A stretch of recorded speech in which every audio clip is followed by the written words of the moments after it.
mwami Yesu turakuramya ngudutega amatwi duha mahoro. Amen.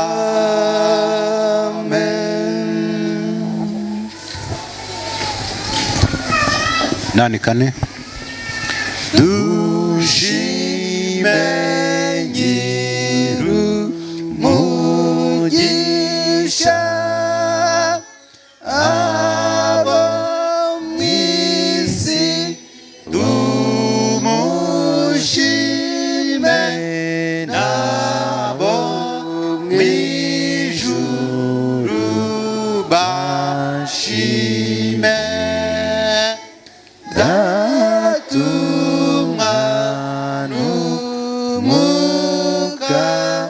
wera.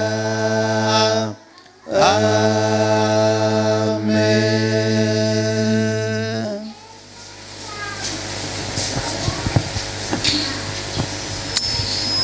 Uwiteka Mana nziza, izina ryawe rihabwa icyubahiro.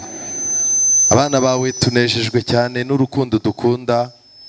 Ikiganza cyawe twarakibonye mu bibazo, mu birori twagiye tugira, twabonye uburinzi bwawe. Nta kintu buri wese uri hano yagushinja. Kurwaye iruhande ibyo wagomba gukora warabikoze, ikibazo kiri ku ruhande rwacu. Uzamure umutima ushima mu buzima bwacu, kandi abana bawe ubwo twateraniye mu nzu yawe uduhe umugisha, kugira ngo buri muntu wese waje afite intege nke atahane imbaraga zawe. Waje yarasubiye inyuma yongera afatwe n'ikiganza cyawe. Amen. Kandi uwaje ubuzima yarabuhaze wongera umubere umunyu w'ubuzima. Amen. Reka ibimenyetso by'ukuri kumwe natwe mu nzu yawe bigaragare muri twebwe, kandi ku musozo imyanzuro yera abana bawe baza gufatira muri iri jambo, Mwami Uwiteka uze kuyisiga amavuta yawe, kugira ngo ibe imyanzuro ifite agaciro kandi izahora by'iteka ryose. Uduhe umugisha wo kwakira ibyo watugeneye uyu munsi, kugira ngo ku musozo tubone ko kuba hano umunsi umwe biruta iminsi 1000 hanze. Tubisabye twizeye mu izina rya Yesu. Amen. Amen. Rimwe nongere mbabwire ngo isabato nziza. Abagifite amahirwe yo kugira amaboko, yego Imana iduhana umugisha. Uyu mwanya tugeze mu mwanya mwiza muri gahunda yo kuramya abakiriye abashyitsi mu buryo butandukanye. Niyo mpamvu nifuza kureba ibiganza by'abashyitsi bose muri rusange, baba ari abadive abatari abadive, kugira ngo twongere tugire amahirwe yo kubakirira rimwe twikomereze gahunda zacu. Bamfashe bashyira ibiganza hejuru. Yego rwose. Ngaho mumfashe bizera Bikamugani, Nyabihoma na Remera, tubakire twese hamwe.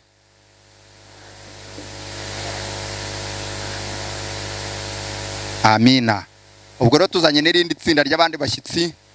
Reka turi kumwe n'ikipe iri kudufasha gutunganya aya majwi hariya, na mwene data uri kuri kiriya cyuma kiturebesha amaso yacyo. Abaturirimbisha indirimbo nibahaguruke. Noneho n'itsinda rya korari yitwa Imiburo nibahaguruke. Abasigaye mu materaniro ndabemereye bahaguruke.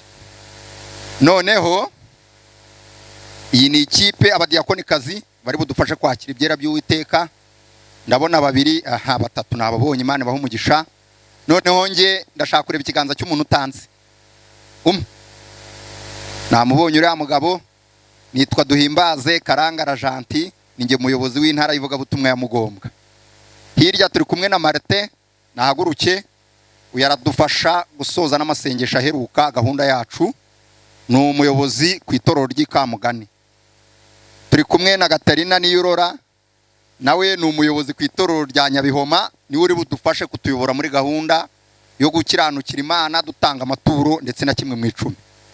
Noneho dutarutse umwe, aseka mbahagurukirize rimwe, ntabatandukanye atari njye wabahuje.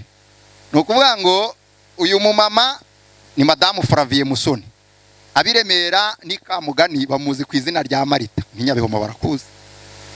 ubwo rero niwe ufite inshingano zo kudusomera isomo ribanziriza umubwiriza no kudusabira.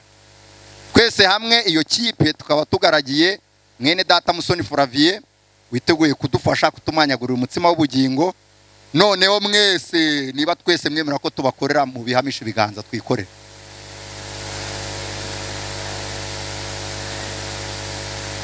Amen. Mwicarire. Nyuma y'ibyo mwese turasaba kugira ngo muze kudufasha iki. Ubwo tugiye gukora inshingano zose namaze kuvuga, namwe mudufashe iki tugiye gukora. Kuduha ituza mu rusengero. Mugenzi wawe nubona ari gusakuza ujye umurya kara. Mu kinyabupfura mushinga kara umbwire ngo wibagiwe ko turi mu rusengero. Nyuma y'ibyo tubasabe kuza gusabira mu mutima kugira ngo uyu mugabo ajya avuga ibijyanye n'ibyo Imana ishaka ko wumva. Sibyo? Kugira ngo nidutaha buri wese aba yatahanye iki. Imana duhana umugisha mu izina rya Yesu. Reka mbasabe noneho mwese duhagurutse abayobozi b'indirimbo baze batuyobora indirimbo ya 38.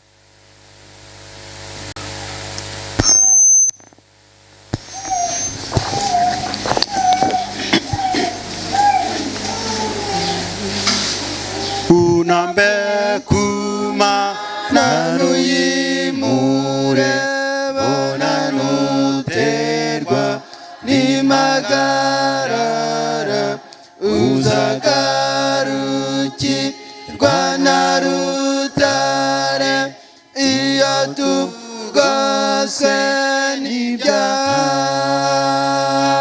dukomerera kuri Kristo rutare niwe rutare twisunga nitwihangana tuzaba amahoro tugeze imbere y'Imana namirukuri byawihangana komeza ubutwari no kwizera rutaraduha kuganziriza muri iyi si y'igomero dukomerera kuri Kristo rutare niwe rutare twisunga nitwihangana tuzaba amahoro tugeze imbere y'Imana nambirukuri birakwiriye we kurambirwa zagororerwa rutare niwe duha amahoro tumaze gutsinda ibyago dukomerera kuri Kristo rutare niwe rutare twisunga nitwihangana tuzaba amahoro tugeze imbere y'Imana.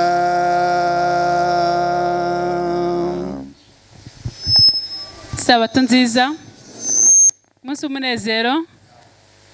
Mureke dufate Bibiliya zacu dusome muri Yohana igice cya 5 tureba umurongo wa 14. Yohana igice cya 5 umurongo wa 14 aravuga ngo hanyuma y'ibyo Yesu amubonye mu rusengero aramubwira ati dore ubaye muzima ntukongere gukora icyaha utazabona ishyano riruta irya mbere. Izina ry'Uwiteka rihabwa icyubahiro. Reka dupfukamye dusenga Imana. Uwiteka mwe Imana yacu gitare gikomeye tuzamuye ijwi ryacu dushyira hejuru tuguhimbaza kandi tuguha icyubahiro kigukwiriye. Umwanya nk'uyu turi imbere yawe mu rusengero rwitiriwe izina ryawe kugira ngo Uwiteka tuguheshe icyubahiro kandi tugushima ko waturinze tukaba tugifite impagarike n'ubugingo, tukaba tugihumeka ari benshi batagihumeka, ariko twe turi bazima, izina ryawe rihabwe icyubahiro. By'umwihariko nongeye gushimira ko wongeye kugeza muri runo rusengero, nkaba nasanze abavandimwe inshuti ari bazima kandi bagikomeye mu byizerwa. Uduhe buri wese uri aha ngaha kumenya ibyo arimo, abifatane umutima ukunze, kandi dukomereze kwizera kugira ngo twese tuzazamukane tujya mu bwami bwo mu ijuru.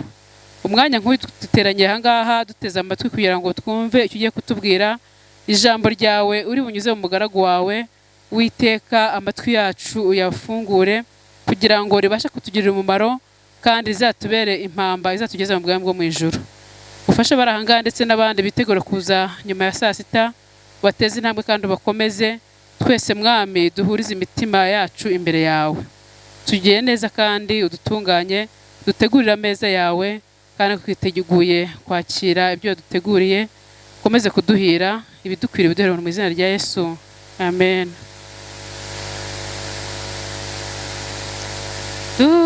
Dusheho kugukunda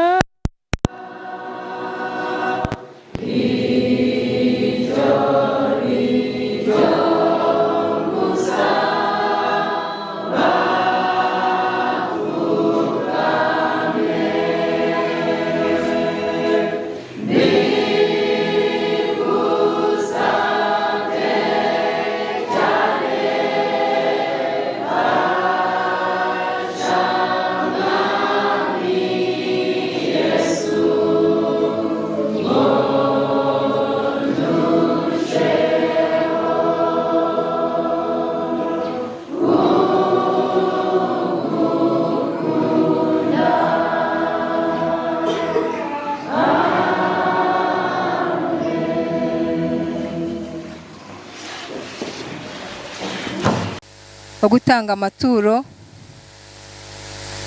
Tugiye gufatanyiriza hamwe gusoma ku gitabo cy'ibyigisho, ni kuri paje ya 35 kwa 24 Mutarama 2025 na gatandatu, handitseho na 5 ngo baribeshye. Gahunda yo kugarura icya 10 no gutura amaturo, itegeko ry'10%.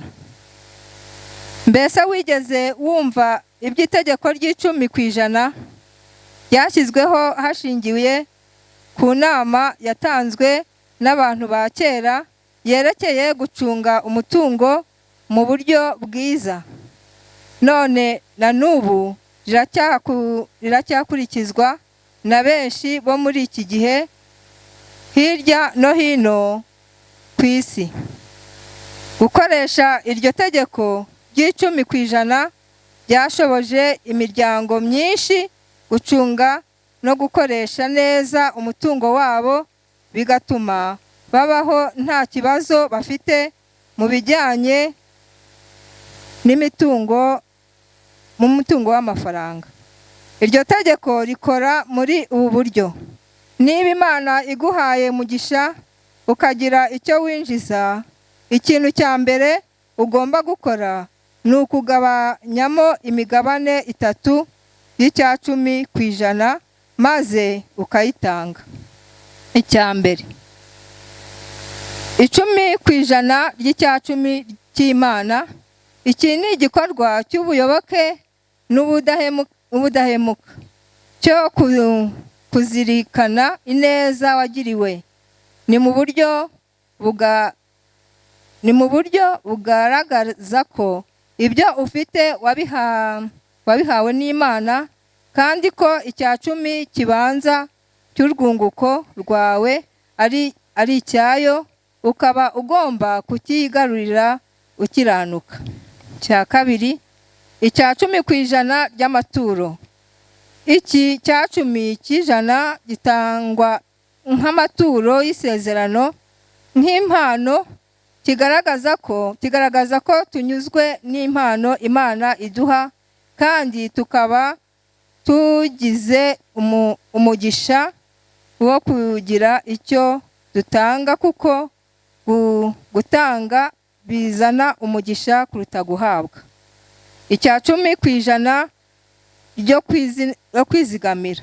Iyi ni impano kuri wowe n'umuryango wawe, kugira ngo mubashe kubaho no guteganyiriza ahazaza hanyu. Bibiliya itwigisha ko ari ingenzi guteganyiriza ahazaza h'imiryango yacu ku bw'ibihe bibi dushobora kugeramo.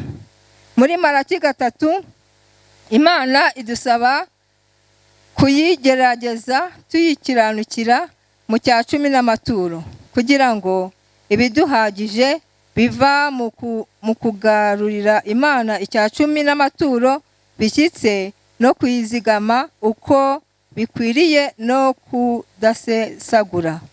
Icyitonderwa: mbese ibyo utanga ubiha Imana yawe mbese ibyo utanga ubiha Imana yawe ni ibya mbere kandi biruta ibindi byose.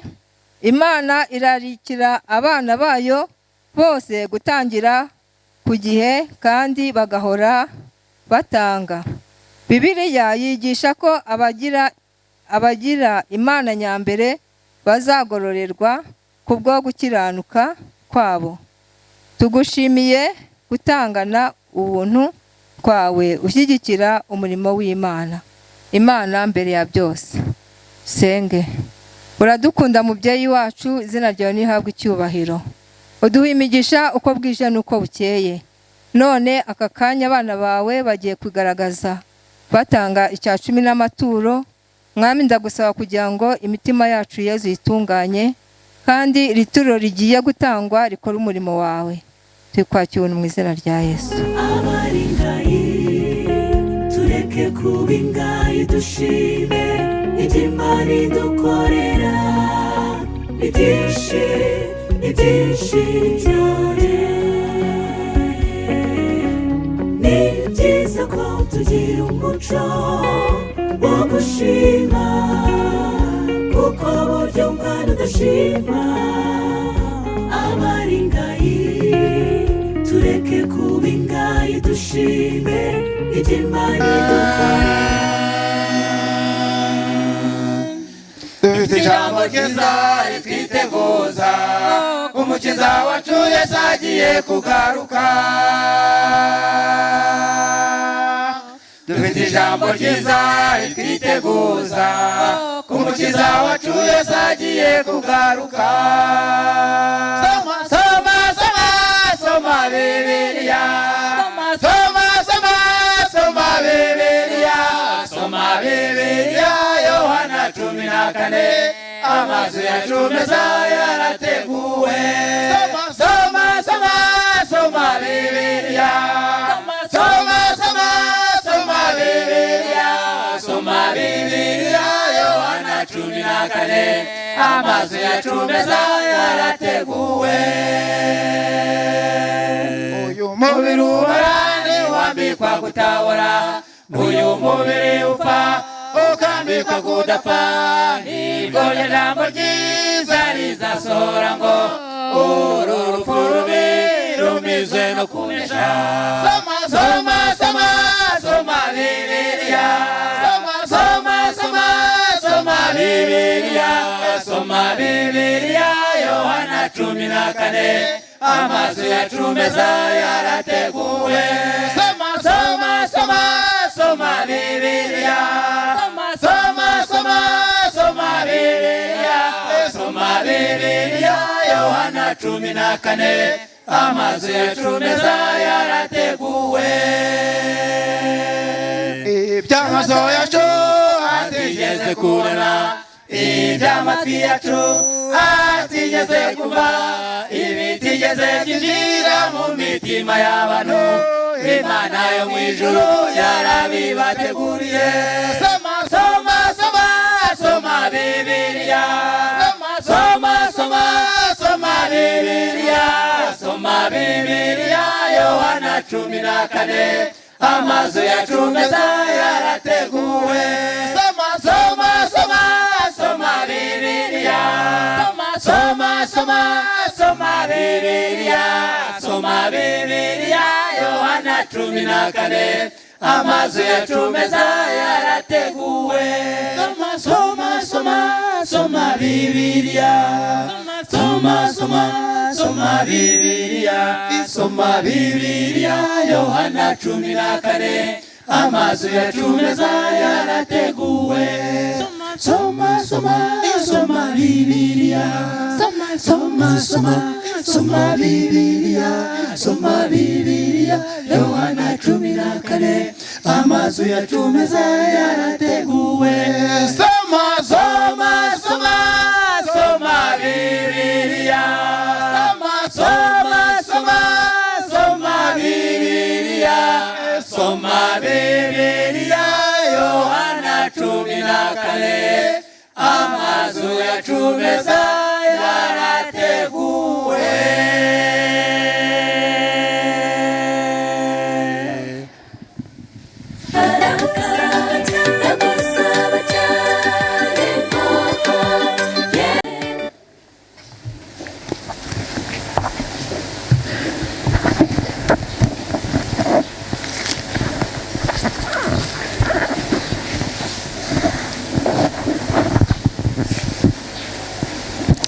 Haleluya.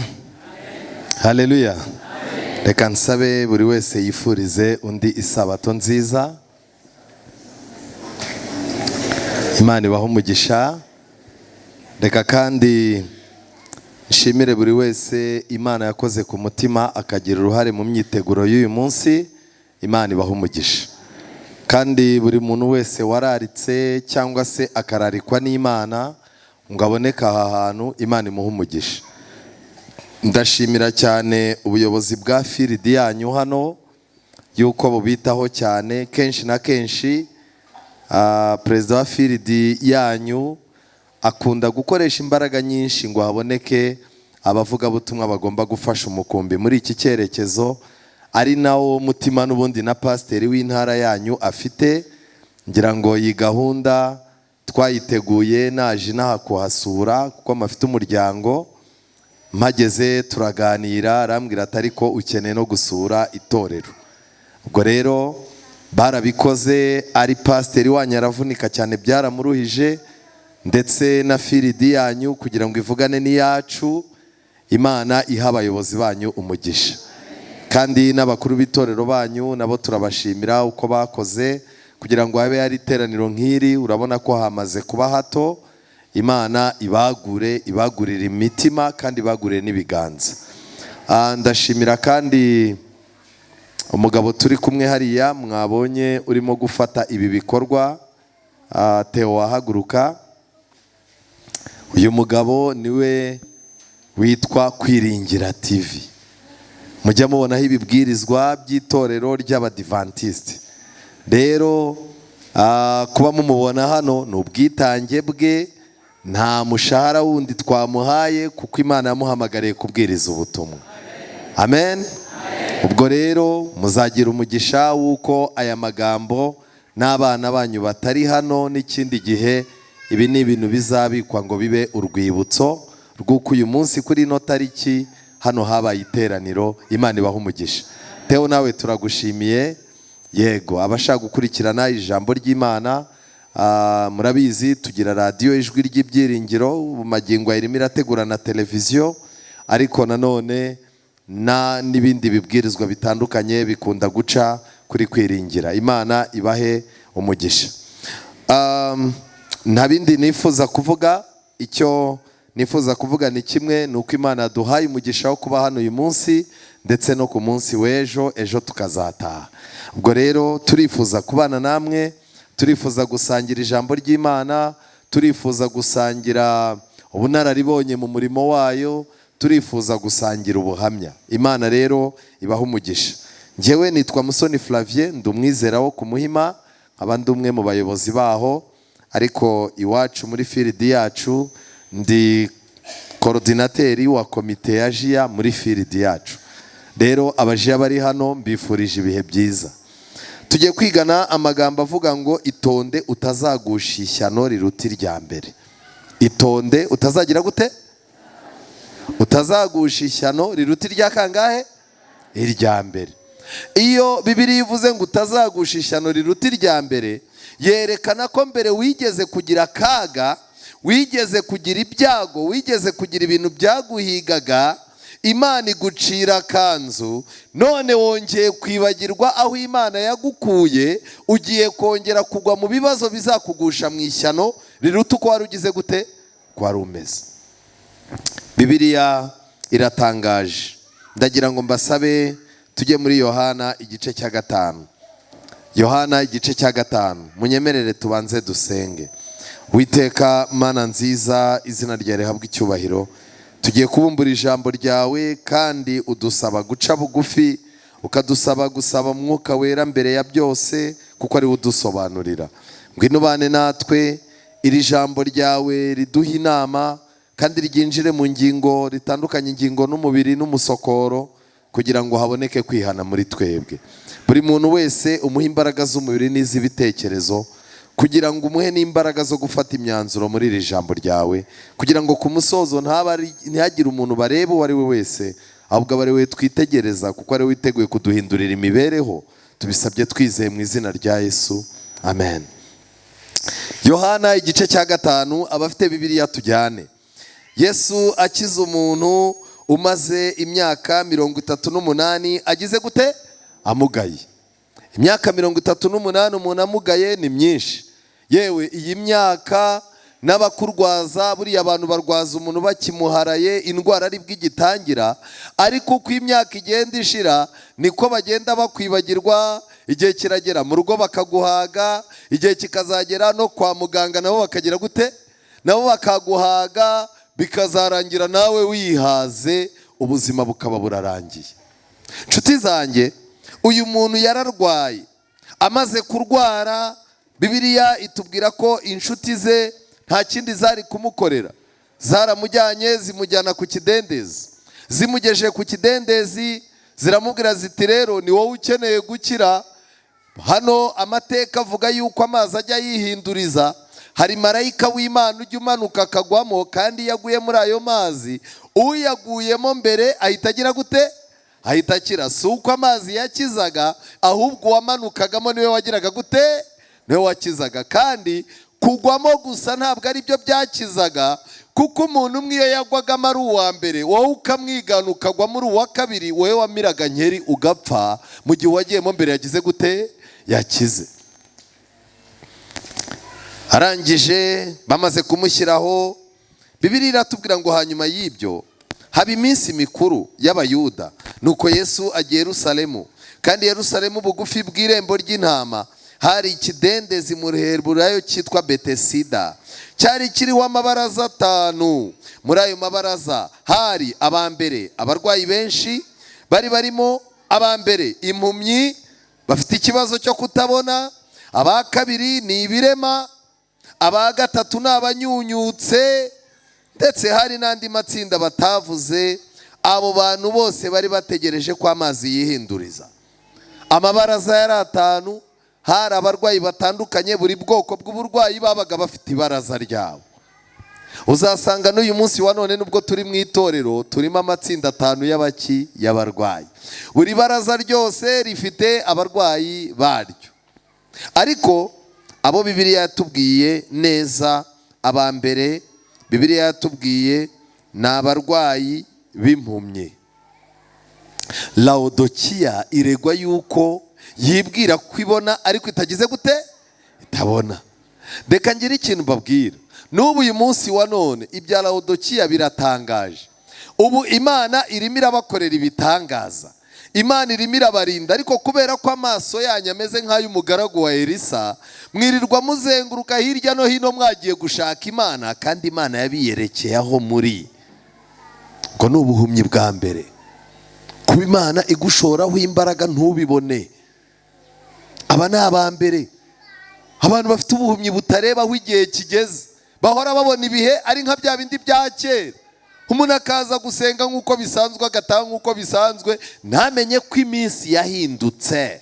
Uri umurwayi w'amaso. Aba kabiri bari bahari ni ibirema. ariko mbabaze, ibirema biravuga ntago bivuga? Ikirema cyaririmba? Yamaye nguzi ko bidasanzwe. Ikirema cyabwiriza?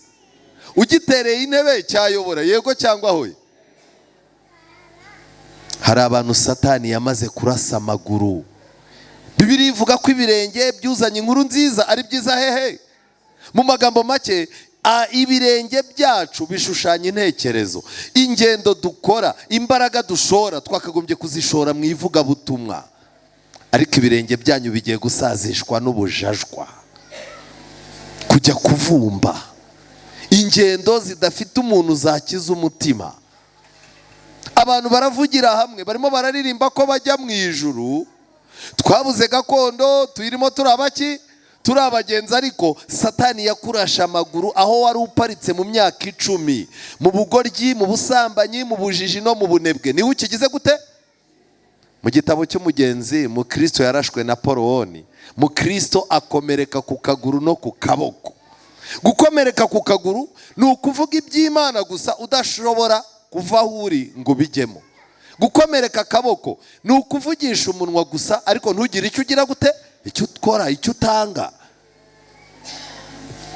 Ubu hano hari igikorwa dushobora kuzana, umwizera agahita avuga ati uyu munsi nimugikore, kanaka yasibye kandi niwe ugira amafaranga, abandi bose turakennye. Ariko mbabazi, ubu twese uko turi hano turakennye, nta kintu Imana yakoze? Yaragikoze ntiyagikoze? Mu minsi y'imperuka abantu bazaza bemera amafaranga ari uko bayibwe. Uhure n'umuntu afite amafaranga, wayure muri ku isoko, umubwira uti nk'ubu wampa igishe, cyakubwira ati yongera amafaranga mba nkurwanyeho, kandi ubwo buri buke arangura moto. Niyikubita ibutare bakamwiba amafaranga, muzahura amanitse amaboko akubwira ati se wamenye ibyanjye, burya cyagiye duhura nari mfite amafaranga yo kurangura iki, none urya munsi nahuye n'abajura barayanyaka. Arabikubwirira iki ko ntacyo yakumariye? Nuramuka ubonye ubutunzi bwawe nta kintu bumariye urugo rwawe, bukaba nta kintu bumariye inzu y'Imana, niba nabukwiba ntukagire uwugira gute, wowe ubibwira. Ibirema, abaririmbyi turaririmba nzajya unshakira hose, Imana igahita ibwira pasiteri iti tegura amateraniro runaka wohereze iyi korari. Pasiteri yatuma korari akayibwira ati muze, nubwo tubatunguye dufite umurimo udutunguye runaka, muhaguruke nimwe nizera. Wajya kubona ukabona undi wateraga soprano nziza na baze, abwiye pasiteri ati ntukadufate nk'abana bawe, ntabwo dutunze, niyo twaba dutuye mu zuru ryawe wadupfuna. Uyu muntu ni ikirema, si ikirema? Aravugira aho ari yararashwe. Bibiliya yagaragaje itsinda rya gatatu ry'abantu banyunyutse. Abantu banyunyutse, hejuru yabaga afite imbaraga ariko amaboko anyunyutse. Umuntu unyunyutse akaboko rero nta kintu wamumarira. Uzi kubona umuntu areshya nk'uku ndeshya, afite ibigango, ariko akaboko ke kakingana nk'uko afite imyaka 5, akaboko kagiraga gute? Kanganaga. Ese ni ikibazo si ikibazo? Uramutse ubyaye umwana uko afite imyaka 5 akaguru kangana, ukazabona arimo aragenda kura ariko akaguru gakomeza kunyunyuka, wavuga ko wabyaye umwana muzima? Yaba afite ikibazo gikomeye ntiyaba gifite? Ni gute turimo gutunga bizera umutwe ugakura? Dufite abantu bafunga umutwe, namwe murabagira inaha? Murabagira? Umuntu ukamubwira uti rebesha umutwe iburyo, akakubwira ati no ndawurebesha ibumoso. Ukamubwira uti noneho ndabyemeye, urebesha ibumoso, ati ndanze none ibumoso singiyeyo, ndawurebesha hasi. Reka mbabwire, dufite abantu bamaze kunyunyuka amaboko. Aravuga, arakangurira abandi, aratanga amatangazo ku ruhimbi, ari bwereka abantu ko ari uvunika, ariko isahani y'amaturo iramucaho, ntari bunagire isoni zo kugira icyo akora. Kenshi na kenshi muzabona n'abantu bagira abandi inama ngo ntibagire icyo batanga. Umuntu akatsa moto cyangwa agafata igare akajya gusura undi, yarangiza akamubwira ati ngewe ibi birundo nta kintu nzatangaho, pasiteri abadushuka ngo ashaka amaraporo, ariko ubundi baba batubwira bagiye batureka hanze aha ngaha barabona inzara itateye. Izo mpamvu muri Isiraheli ya kera nabo bagiraga inzara, bagiraga uburwayi n'ubukene, ariko nta muntu wigeze ajya ku buturo bwera ngo asabe abayobozi guhindura gahunda yera kubera ibibazo agize gute afite. Aba bari kuri ariya mabaraza. Umurwayi rero baramuzanye, nawe yari ari kuri ayo mabaraza. Muri ayo mabaraza hari abarwayi benshi, kuko bari bategereje ko amazi yihinduriza. Iyo rimwe na rimwe marayika yamanukaga akajya muri icyo kidendezi agahinduriza amazi, nuko umuntu wabanzaga kujyamo amazi yihindurije niwe wakiraga. Hariho rero umuntu wari ufite indwara ayimaranye imyaka 38. Ushobora kwibaza ngo uyu muntu ko yari yararwaye cyane ra, wowe umaranye indwara y'icyaha imyaka ingahe? Ubu hari umuntu wicaye aha agifite imitekerereze yo mu 1994, umutima we agifite urwango, avuga ati nge ndi umuhutu, uyu ni umututsi, nta sano dufitanye. Undi akaba avuga ati ngewe ndi umututsi, uriya ni umuhutu, nta sano dufitanye. Aba bantu ntababeshya baracyari muri 94 mu kwezi kwa kangahe niho Satani yabaparitse, ntashobora gutuma batera intambwe. Kandi barabumbura ibitabo ngo barasenga, murarushywa n'ubusa. Imyaka urwaye icyaha irangana iki? Bibiliya iratangaje. Yesu aciye aho hantu, amubonye aryamye, Yesu amenya yuko uwo muntu amaze igihe kirekire arwaye. Amen. Abantu ushobora kubajijisha bigakunda, ushobora kugira indwara urwara ugakomeza ukaza ku rusengero ukajijisha abantu ntibabimenye, ariko Yesu yaciye ahantu areba umuntu mu maso akamenya igihe agize gute arwaye.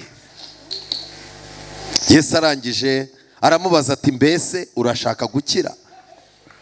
Umurwayi aramusubiza ati databuja, simfite umuntu unjugunyamo ku kidendezi, iyo amazi yihindurije nkiza undi agira gute antanga kumanukamo.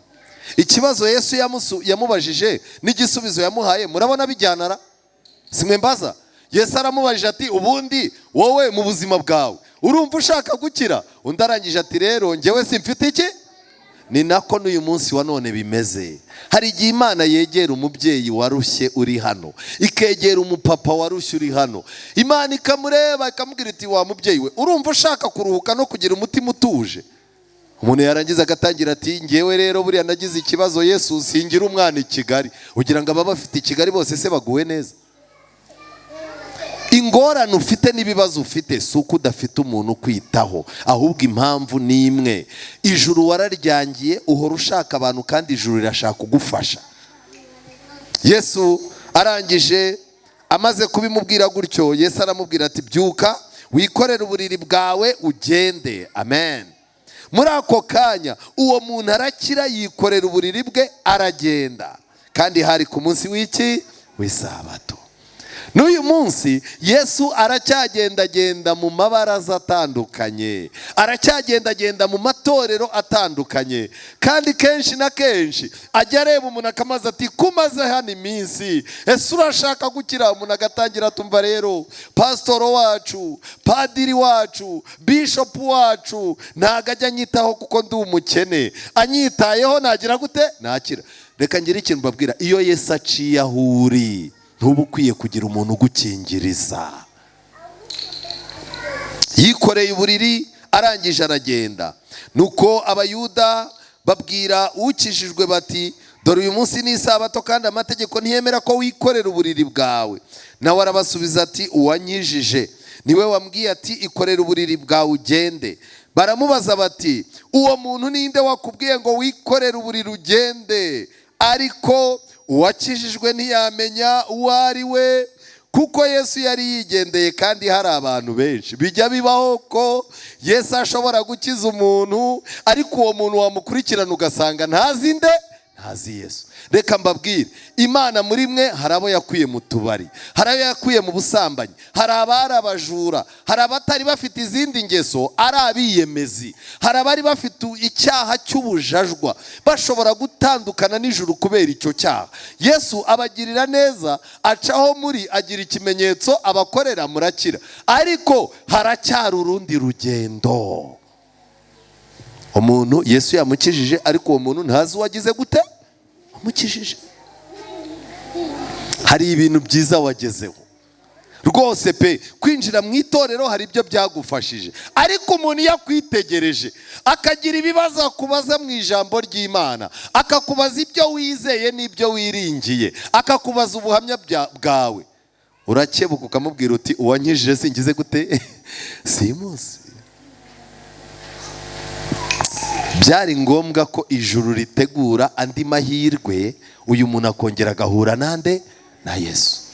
Nawe uyu munsi ijuru ryakugeneye amahirwe, nubwo hari ibihe wagiranye na Yesu mu bihe byashize, uyu munsi Yesu afite icyo ashaka kongera ku byo mwagiranye mu bihe byashize. Icyabaye ni ikihe? Yesu barangije bamuhamagara ku rusengero, yari afite gahunda yo kwigisha. Amaze kuza mu rusengero agiye kwigisha, nk'uko mpagaze aha, Yesu yitegereza mu bantu baje gusenga. Umurongo wa 14 badusomeye, hanyuma y'ibyo Yesu amubona mu rusengero. Uyu muntu yarakize imyaka 38 yagombaga akimara gukira, ubundi ari undi yagombaga kugenda akajya mu baturanyi, yarangiza akababwira ati mwarandangaranye, ese mwagiraga ngo nzapfa? Oya di, sinzapfa nzarama, Imana yarankijije, ahubwo ikimwaro kibakore. Yagombaga kugenda akajya kurya ubuzima, ibyo atabonaga kunywa akagira gute akabinywa. Yari yabonye umubiri, akadodesha imyenda nawe akagira gute akambara. Hari urutonde rwinshi rw'ibintu yagombaga gukora, ariko yaratekereje aravuga ngo ko maze gukira, ikintu cyihutirwa nakora ni iki? Asanga inzu y'Imana no kuyihagararamo ubwabyo ari ugushimira Imana ko yamuhaye kubaho bwa kabiri. Aza mu materaniro. Ndagira ngo mbabaze, wowe ni ikihe kintu kikuzana mu materaniro? Bibiliya itubwira ko umusaza Simiyoni yarashaje igihe bazaga kwakira Yesu. Bibiliya iravuga ngo Simiyoni ajyanwa n'umwuka mu rusengero. Uzirinde kuza ku rusengero uhazanywe n'ubujajwa, uhazanywe no kureba byacitse, cyangwa se uhazanywe kuko wabuze ahandi hantu ujya. Jya uza hano ari umwuka ukuzanye. Yesu rero amubonye mu rusengero aramubwira ati, dore ubaye muzima. Muvuge ngo amena. Harya bwa mbere bahura ubaye muzima Yesu yarayivuze. Reka ngire ikintu mbabwira, hashize imyaka 10 ubatijwe, hashize imyaka 20 uhuye na Yesu, ariko iyi sabato Yesu ashobora kukongorera akakubwira ngo uyu munsi noneho ubaye iki? Ubaye muzima. Yesu amaze kumubwira ngo dore ubaye muzima, yarongeye amubwira ikindi kintu gikomeye, ntukongere gukora icyaha utazabona ishyano riruta irya kangahe? Rya mbere. Urabizi ubuzima bwawe uko bwabaye, urabyibuka ukuntu uburiri bwawe bwari bwaranutse, abantu urabyibuka ko bakujugunye, uribuka imvura n'izuba byakunyagiriye ku kidendezi, uribuka abantu bagiye bapfa bijugunye mu kidendezi nta gahunda. Reka mbabwire, aha turi ni mu kidendezi. Iyo uhijugunye nta gahunda upfa uhagaze. Bisaba yuko ugomba kwinjiramo na marayika w'Imana yamanukiye muri wowe kugira ngo ukire. Naho kuza kuko umugabo yaje, umugabo wawe azivumbura agwe ucika. Kuhaza kuko abana bawe bahaje, abana bawe bazagwa uhacike. Kuhaza kuko wabonye imyenda, uzabura imyenda uhacike. Ugomba kuza hano marayika yamanutse mu mutima wawe. Ntukongere gukora icyaha utazabona ishyano riruta irya kangahe?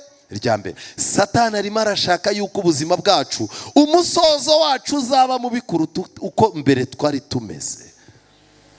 Bibiliya yavuze ibigendanye n'abantu bazabona ishyano, kandi hano umuntu utihana ngo areke icyaha agakomeza gukururana nacyo azabona ishyano. Mu gitabo Abakurambere n'Abahanuzi nari ndimo kureba ku bigendanye na Samusoni. Ni icyigisho cya 54 banditse amagambo akomeye, barimo wakwibaza ngo ni ikihe kintu cyatumaga Samusoni, ubundi Samusoni yashatse abagore 3 b'indaya, abatari babizi mu bimenye. Yashatse umugore wa mbere, Imana ica kanzu, Samusoni ararokoka, ariko arokoka n'ubundi yararangiye. Muri abo bagore yigiyemo kunywa inzoga, Samusoni yigiramo gusambana, Samusoni yigiramo gusuzugura ababyeyi.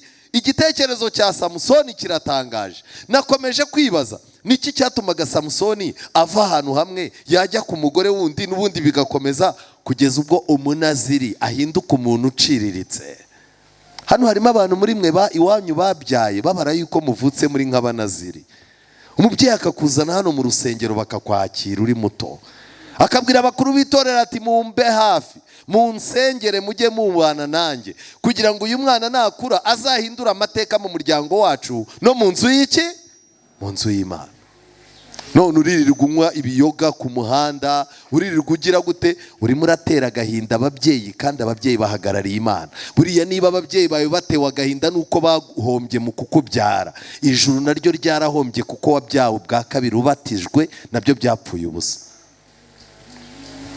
Ubundi nagira nkubaze, ubukristo bwawe ni iki kibusunika?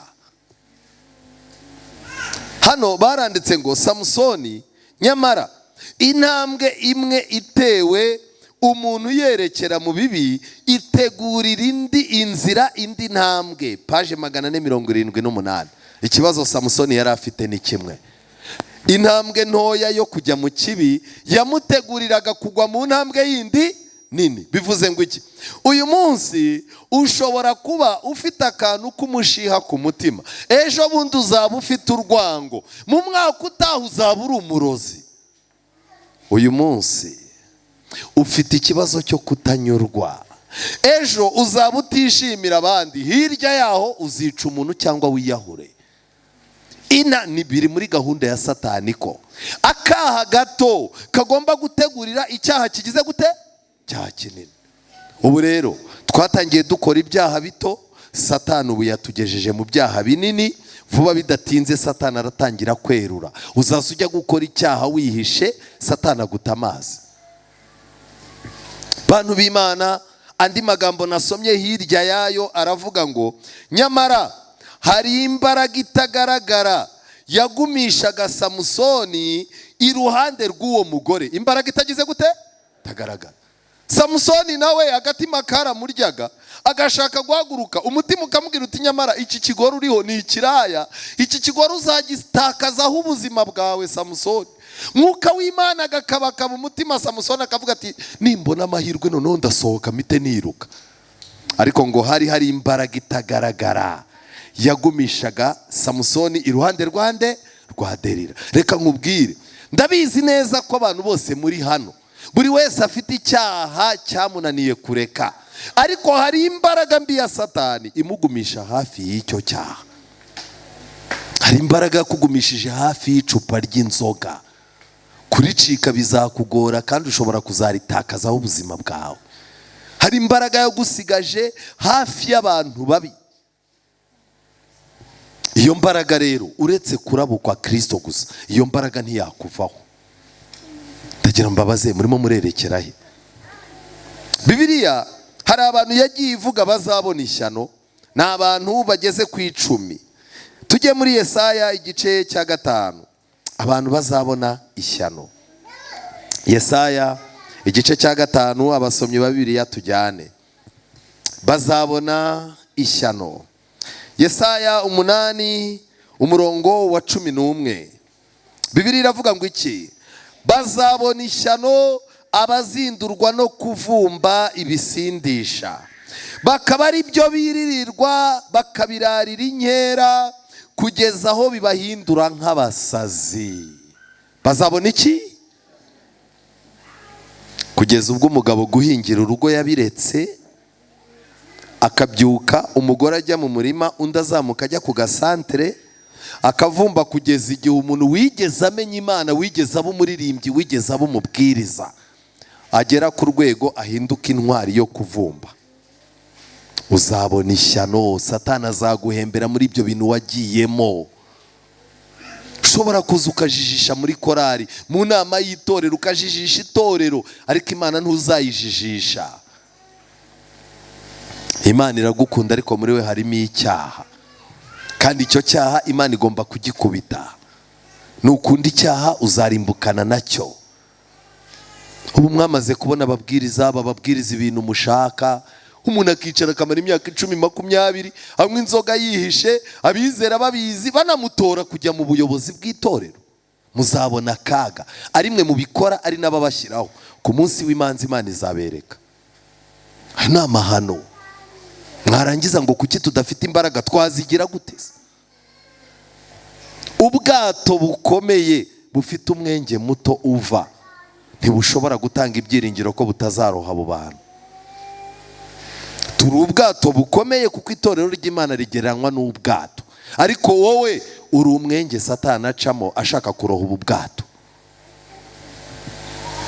Aba bantu bazabona ishyano.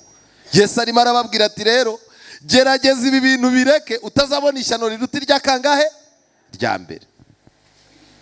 Abantu ba kabiri bari ku murongo wa 18, Yesaya igice cya 5. Bazabona ishyano abakururisha gukiranirwa ingeso zabo mbi nk'ukurura umugozi, bakururana n'icyaha nk'ukurura umurunga w'igare. Umurunga w'igare mujya mubona biriya bishene by'igare, hari abantu buri muntu wese wicaye.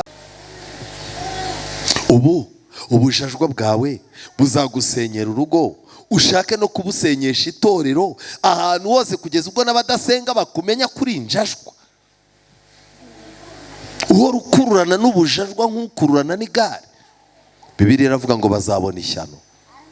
Reka Yesu yitegure kuvuga birarangiye.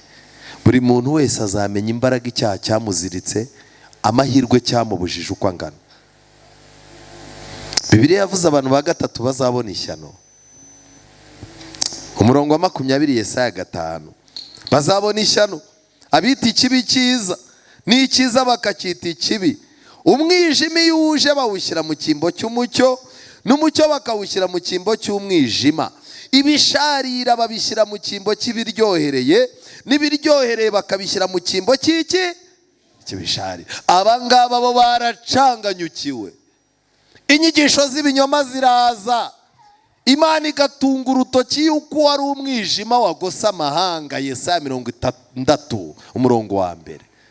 Ariko ajya kubona ukabona bizera barimo barihisha ku rusengero, bahacitse ibitabo by'umukabanuzi baparitse, barimo barirukanka mu nyigisho z'ibitangaza. Ubu mwese ngo mwararozwe, ngo mufite abantu babahiga, murimo murazenguruka mu madini ya kirokora arimo ibintu by'imyuka mibi, ngo murimo murashaka ngo kumva hazaza hanyu, ngo murashaka ubuhanuzi babahanurira imbere yanyu uko hameze.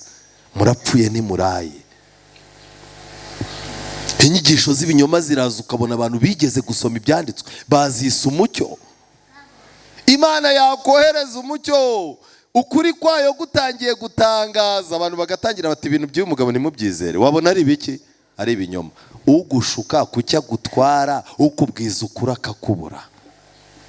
Ku munsi usoza amateka y'isi, abizera bazaza babwira abayobozi, bababwire bati mwarakoze kutuyobora nubwo twabananiye, kuki mutakoze iyo bwabaga? Abayobozi babwira abizera bati twaragerageje, buriya wabonaga nk'ukurikirana, nta kindi twapfaga, kwari ukugira ngo ujye mu murongo. Ngo abizera bazabwira abayobozi ngo kuki mutaciye inkoni mwogire gute?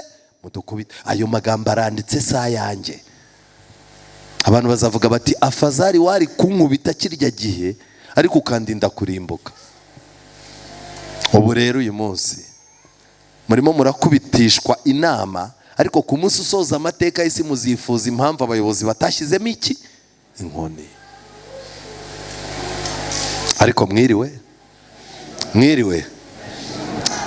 Iyi ni inguni y'ubundi buzima mugomba gutekereza nk'abizera b'itorero.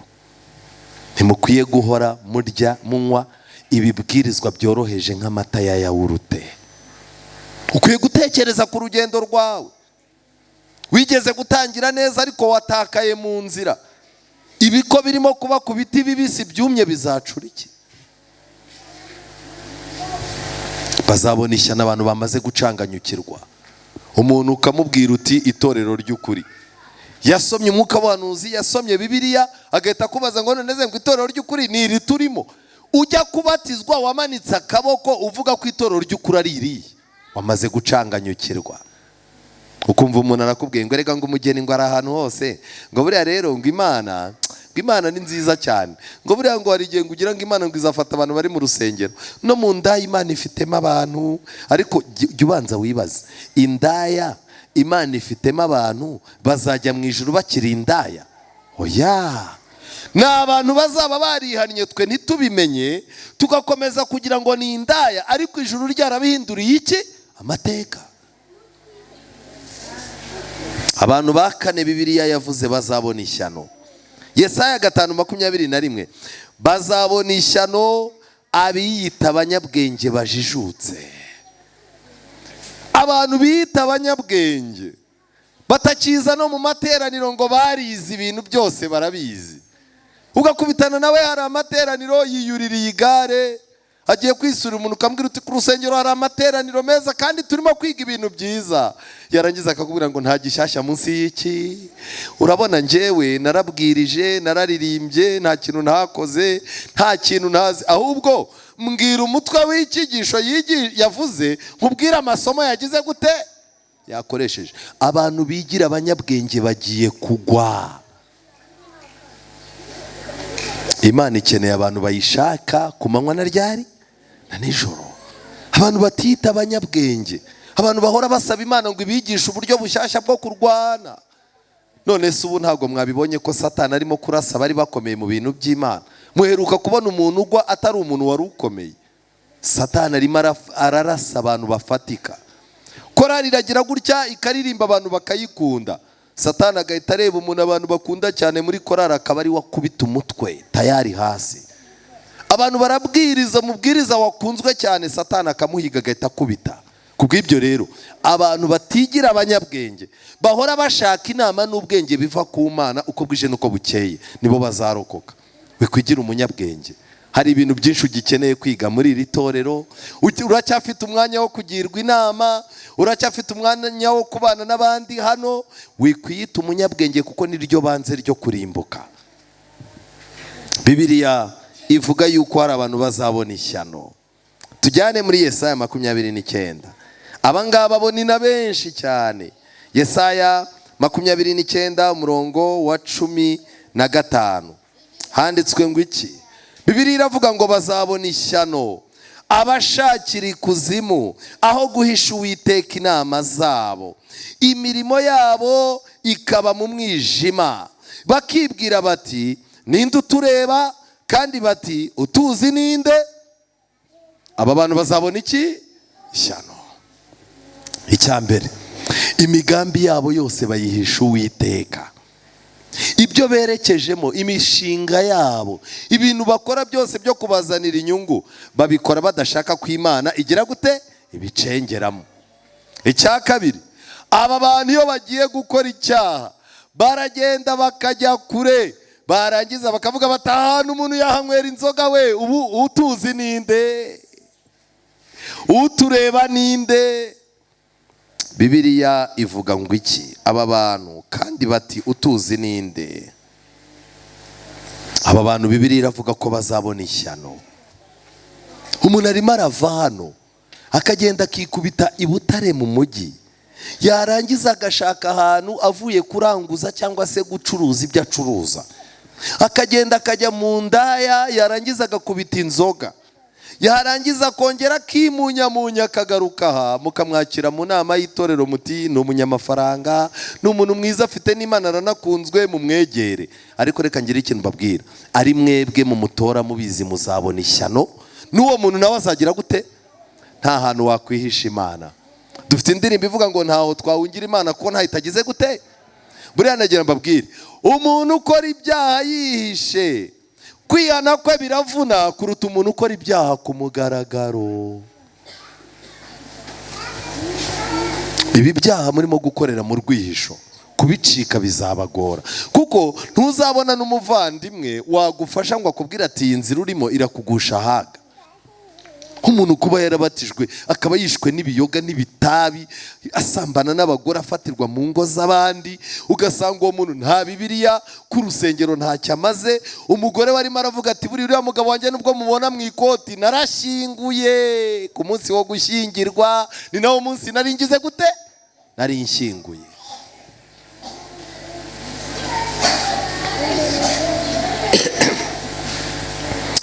Aba bantu bazabona ishyano. Ntihazagira umuntu kwizeza ibyiza ukora ibyaha wihishe. Bazabona ishyano. Yesaya 30:1. Aba ni abandi bazabona ishyano.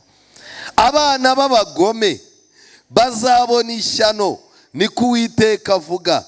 Bagisha abandi inama batari nge, bakifatanya n'abandi baretse umwuka wanjye, kugira ngo bongere icyaha ku kindi.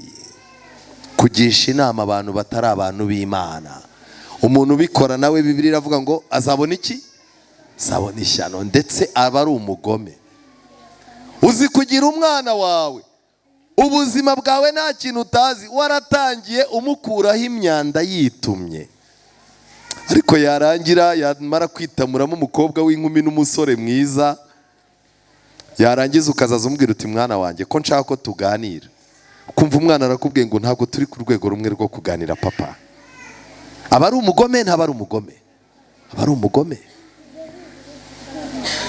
Ariko wajya kubona ukabona umuntu arimo aragirwa inama n'abanywatabi, abagabo basenye, abagore ingo zananiye, abakobwa b'ibirara bagenda bazenguruka mu ngo z'abasore basambana ariko babeshya ngo ni abaririmbyi.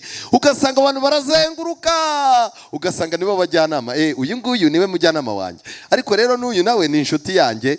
Ukamaze se uyu mukundanira iki? Ati nzaba nyikubwira ndekera inshuti. Ubu Satani agiye kudukuraho inshuti zatugira inama, adutiza inshuti zigomba kuturimbuza byanga byakunda.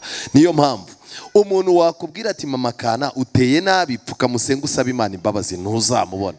Ahubwo uzabona uzakubwira ati mama kana ku isoko intero ni wowe bakuvuze, nawe reka ngira ikintu mbwira, uzahamagara uriya mugore ucunga ari ku isoko umwiyamire mu bantu.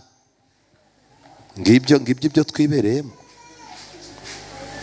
Umuntu wese ufite umujyanama udafite umwuka wera, iri somo riravuga ngo azabona iki? Ishyano.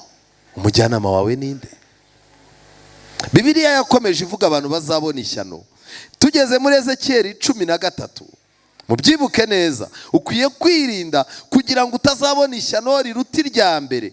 Ezekiyeli 13:3, ijambo ry'Uwiteka rinzaho ubwa kabiri riti, enda uwo mushumi waguze uwo ukenyeje, uhaguruke ujye ku ruzi Efurate, uwuhishe mu kuboko ko mu rutare. Nuko ndagenda nkuhisha kuri Efurate nk'uko Uwiteka yagize gute? Yantegetse. Uyu mugozi ushushanya itorero ry'Imana.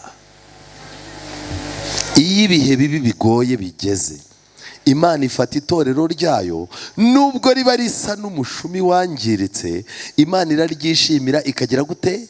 Ikaririnda. Niyo mpamvu guciraho iteka itorero, kumva yuko uri mu itorero utaburinzwe n'Imana ugashaka uko urisohokamo ngo wirinde ku giti cyawe, byanga byakunda uba uzabona ishyano. Ukwiye kwiringira ko Imana ikunda abantu bayo, ikunda ubwoko bwayo, irindi itorero ryayo. Nubwo ubona hari ibintu byangiritse ureba, ariko nubwo byangiritse uracyari umushumi uri mu biganza by'iki? By'Imana. Inshuti zanjye, ndagira ngo mbabwire ikintu gikomeye. Bibiliya iti bazabona ishyano. Hoseya igice cya 7 harimo amagambo yo akomeye atangaje. Tujyane muri Bibiliya zanyu. Hoseya, aya magambo yaranangaje cyane. Igice cya 7 umurongo wa 13, Bibiliya iratangaje. Abantu bazabona ishyano, bazabona ishyano kuko bayembayembye nk'ababura, nibarimbuke kuko bangomeye. Nubwo nifuzaga kubacungura barambeshyeye. abantu bazabona ishyano hano birivuze ni abayembayembye. Kuyembayemba ni ukwereka umuntu yuko muri kumwe ariko ntaze kumenya igihe wagize gute wagendeye. Umuntu akaza akicara aha, akicara mu ntebe z'itorero ukagira ngo ni umwizera, akagenda yihisha gake gake, igihe kikazagera mukicara mu nama y'itorero mutari ko kanaka ko atakiza hano, hari umuntu umuheruka amakuru ye. Umuntu agahita akubwira tumva asigaye yirirwa yiryamiye iwe mu rugo pe, njyewe si nyina mubona niwe ntapfa gusohoka. Undi akakubwira ati hoya hari ahantu merutse guhura nawe ngo bagiye kwirukana inyatsi n'imyaku n'imikoshi, ngo yagiye gusengesha ngo umugabo we ngo baroza amafaranga yabo. Ukibaza uyu muntu yagiye ate? Hari abantu benshi baza hano bari mu bibazo, Imana ikabafasha ikabasindagiza, ibibazo bigakemuka, barangiza muri cya gihe cyo gushima Imana no kuba mu byimbo bakagenda batera intambwe gake gake basubira inyuma. Bishoboka ko nawe ushobora kuba warayembayembye uhinguka ku nzu y'Imana rimwe na rimwe. Bishoboka ko waba usigaye wibuka Imana rimwe na rimwe. Bishoboka ko waba wibuka no kuyikiranukira rimwe na rimwe. Kubera iki? Uri mu rugendo rwo kuyembayemba. Ariko ubaza umuntu uti ko twakubuze ku rusengero, hoya mba marida mba ndimo inyuma, erega njyewe ntabwo gishaka ibintu by'imbere byo kwigaragaza. Ariko ukamaze uti twize ikihe cyigisho? Nyine umubwiriza yahagurutse arigisha arasenga, byose si ibisanzwe. Dufite abantu babeshya ko bari hano kandi batagize gute tahigeze. Ni umubare munini w'abagabo bafite abagore, ukaraba n'umugore agakaraba, ukambara nawe yambaye, warangiza ugasohoka nawe agasigara nk'utunganya abana. Ku rusengero waba urimo nko gukora gahunda ukamushaka ukamura ukavuga utubu ari hanze, naho yahise agukwepa yigira ahandi cyangwa yigarukira mu buriri. Wataha ukamaze uti mama kana wumvise icyigisha, ati uriya ni umubwiriza, uriya ni umubwiriza papa kana, undi kuki batajya batumira nka bariya? Ugatangira uti se kiriya cyigisho batwigishe wacyumvise? Umugore ati nacyumvise, mbega umugabo uvuga, kandi ubwo habwirije umugore. Gushaka kubeshya ko uhari kandi udahari ni amahano. Gushaka kubeshya ko uri umuririmbyi kandi ibisabwa ku muririmbyi utabifite. Gushaka kubeshya yuko uri umwizera ariko inshingano umwizera asabwa igihe cyazo cyagera ntugire icyo ukora. Kubeshya yuko uri mu nama y'itorero, cyagiye bagutegerejeho imyanzuro ifatika itabogamye, warangiza ugahuzagurika ubugaragaza yuko wayembayembye. Hari abantu Imana yigeze kugira ubu yarababuze. Uherukana n'Imana ryari? Bazabona ishyano. Bibiliya ibivuga neza muri Yuda igice cya mbere. Yuda igice cya mbere Bibiliya iravuga ngo iki? Bazabona ishyano. Umurongo wa 10 Bibiliya iravuga ngo ariko abo bantu batuka ibyo batazi ndetse n'ibyo bazi, babwirijwe na kamere yabo, barabyinononesha nk'inyamaswa zitagira ubwenge. Bazabona ishyano kuko bagendeye mu nzira ya Kayini, bagahomboka birukanka batirinda, bakiroha mu cyaha cya Balamu, bohejwe n'ibiguzi bakarimbukira mu bugome bwa Kora. Aba bo bazabona ishyano. Abantu bafite imico y'aba bagabo batatu, abantu bafite indangagaciro za Kayini, barangiza bakagira indangagaciro za Balamu, bakagira indangagaciro za Kora. Bibiliya iravuga ngo aba bantu bazabona ishyano. None nagira ngo mbabaze, Kayini ashushanya abantu bameze gute? Kayini ashushanya abantu bashaka gutsindishirizwa n'imirimo yabo. Umuntu ni umusambanyi, ni ikirara, ni indaya, ariko arimo arashaka kuzana icya-10 ngo agihume pasitoro, kuko abizi yuko mu nama y'itorero y'ubutaha ariwe bazagira gute? Nguwo Kayini. Gucanganyukirwa nk'ukwa Kayini, akazana 5,000 kandi yungutse 500. Ubwo yagomba kuzana 50 y'icya-10 akazana 5. Ukamaze uti se ayuzanye arahagije? Ati reka da, gutamba kose ni ukugira gute? Cy'ingenzi ni ugutamba. Kayini ni umurakare, nta mikino agira. Umuzanyeho n'umukino yakumena umutwe ugapfa, bakagira gute? Bagashyingura. Ese turabafite ntitubafite? turabafite mugirana akabazo mu nama y'itorero akavuga tumva n'umwana wanjye w'umwuzukuru uzavuka, iyi baye inzigo hagati yanjye nawe, uzambona uzamenya icyo ndicyo.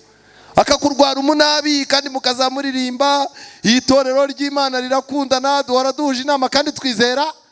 Kandi aramutse akubonye urwaho no mu birori bye yakurogesha, wazabona ishyano ni Kayini. Uwa kabiri ni Kora. Kora yashakaga umwanya urenze uw'Imana yamugeneye mu buyobozi. Arangije ahamagara abantu batazi iyo biva, arababwira tumva rero mwari muzi ko buriya buyobozi namwe mwajyamo. Bari abantu bahora batuyobora babona baturusha iki ko bataturusha n'ubukiranutse. Njyewe ntabwo nzakomeza kwemera ibi. Abantu bumva mumaze kurambirwa ibi bintu by'akajagari kaba abayobozi bavuka hamwe. Tujya hagaragara twigaragambye. Imyigaragambyo yarabaye. Abantu batuka Mose. Bagera ubwo bavuga ngo Mose ngo arashaka ko bapfa bagashira ngo akazasigarana imitungo. Ariko Bibiliya iravuga ngo Mose yari umugwaneza urusha abantu bose bahehe bo kwisi. Kora na Datani yageze aho azambye inkambi y'Abisirayeli kugeza ubwo Imana yababaye. Abantu bamwe ubutaka burasama burabamira, abandi umuriro uramanuka urabatwika barapfa.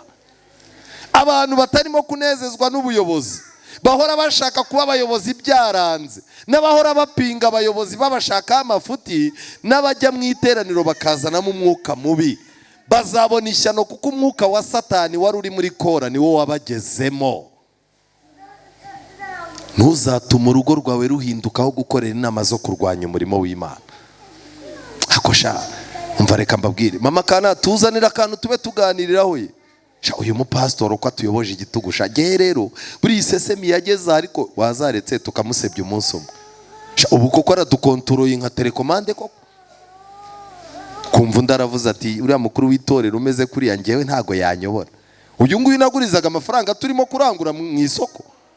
Ntago yambere mukuru w'itorero mukuru ndakurayumva naba narasuzuguritse. Erega natwe twababo. None se andusha Bibiliya, andusha amafaranga, andusha kumenyekana. Nuramukugeza ukabona urugo rwawe rurimo rurapangirwamo ibyo bintu. Harya mbabaza Kora, Biramu na Datani abagore babo n'abana babo bararimbukanye yego cyangwa hoye? Muzi icyo bazize?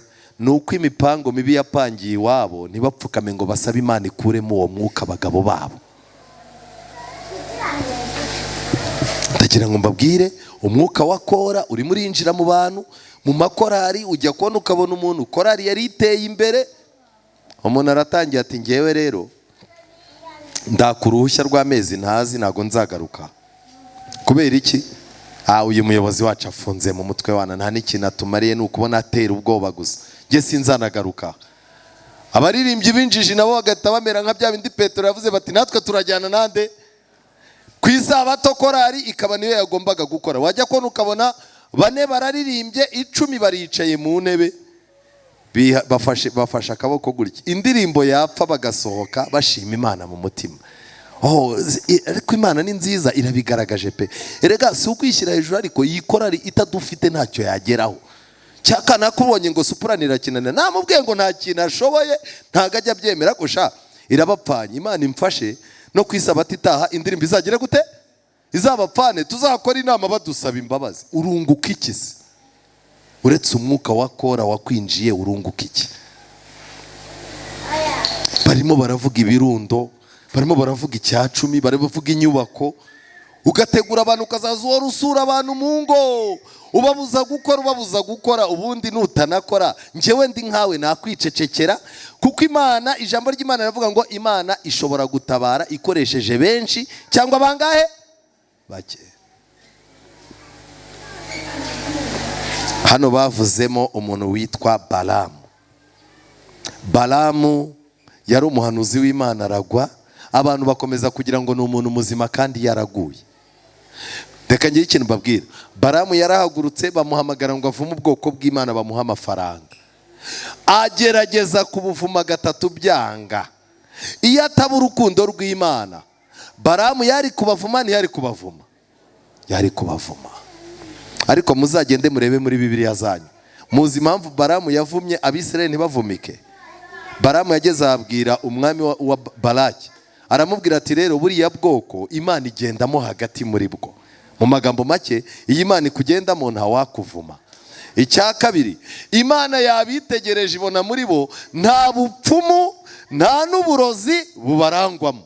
Ariko mbabazi, ubiri iri torero ryanyu hano, nge ndi umushyitsi hano, ubu Baramu wamuzana akambwira ati vuma aba bantu, umuvumo wafata ntiwafata?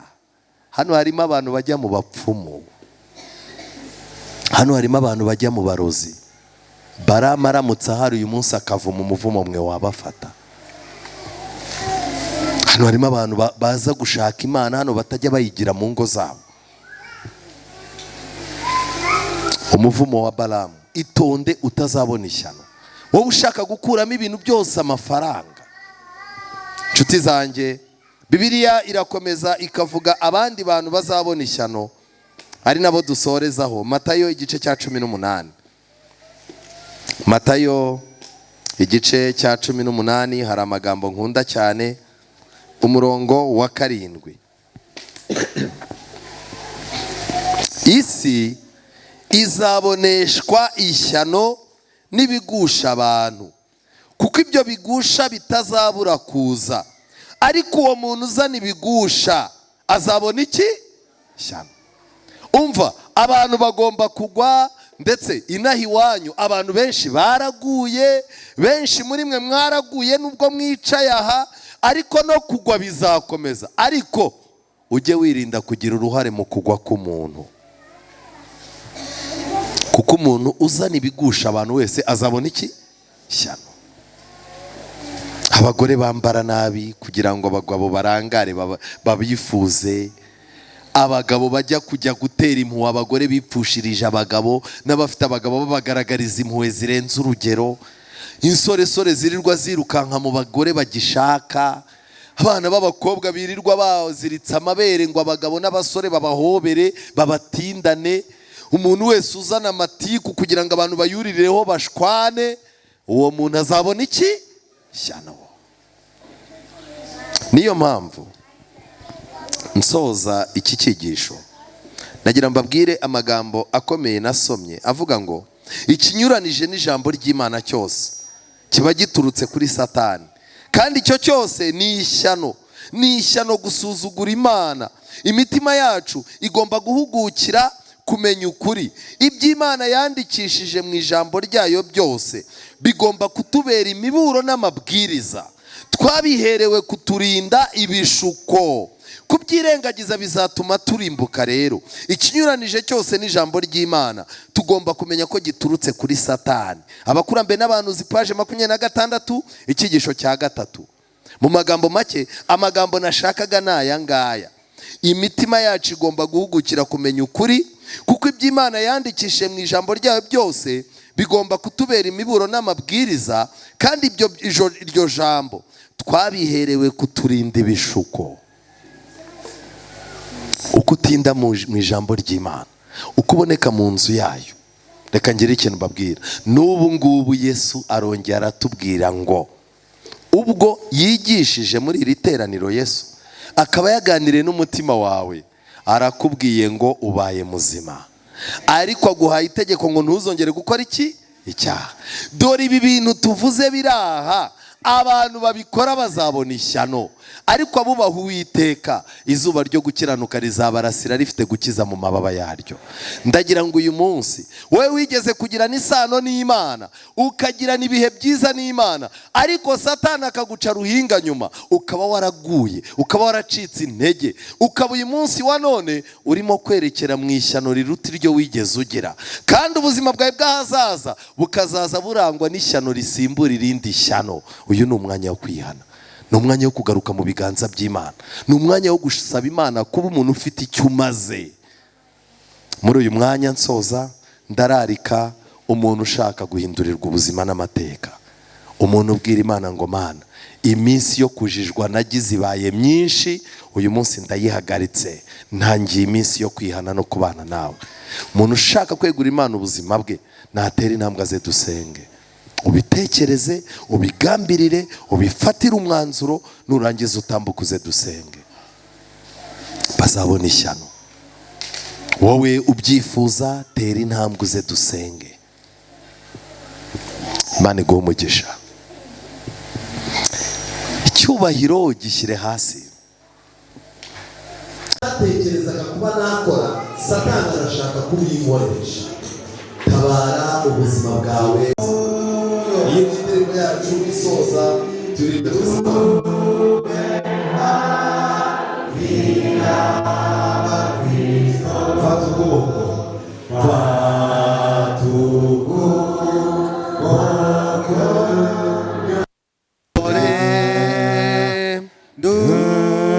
uri umugenzi ku gahinga, ukeneye Yesu ngo mugendane.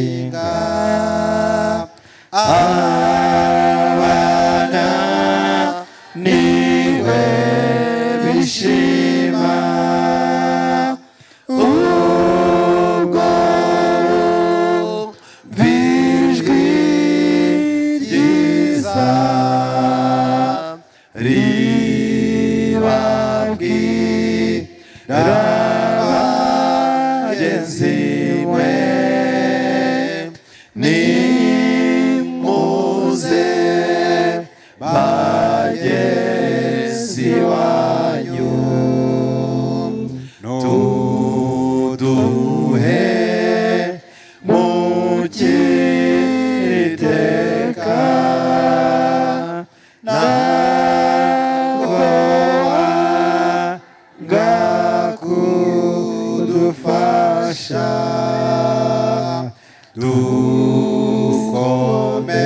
dukomeze tukwizera dukaba kabe ijimye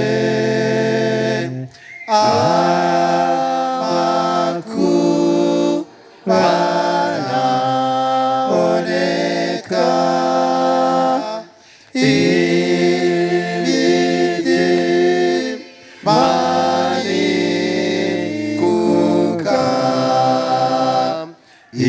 ijwi riti bagenzi mwe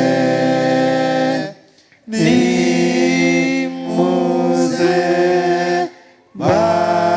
bagenzi wanyu tumaze imirimo yacu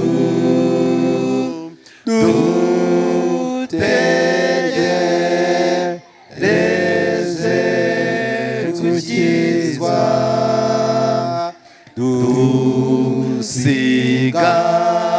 dusigaranye iby'ijuru twibaze ko twanditsweyo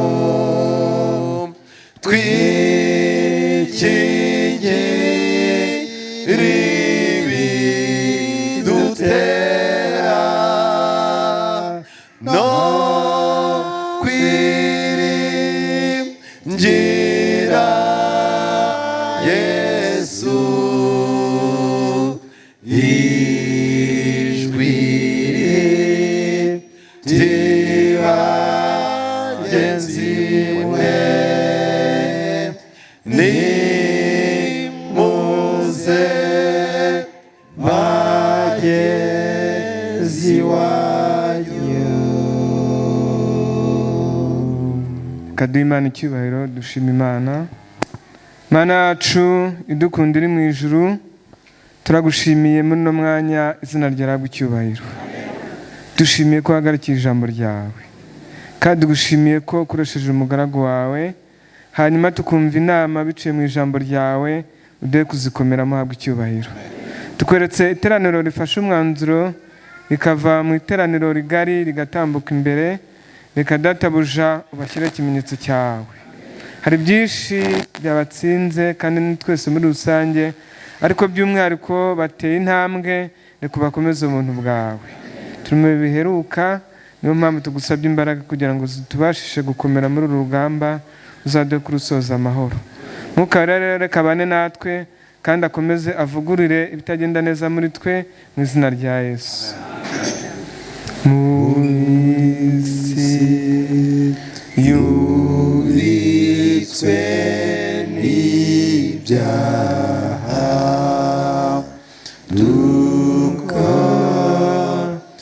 dukomezwa n'amahoro ya Yesu.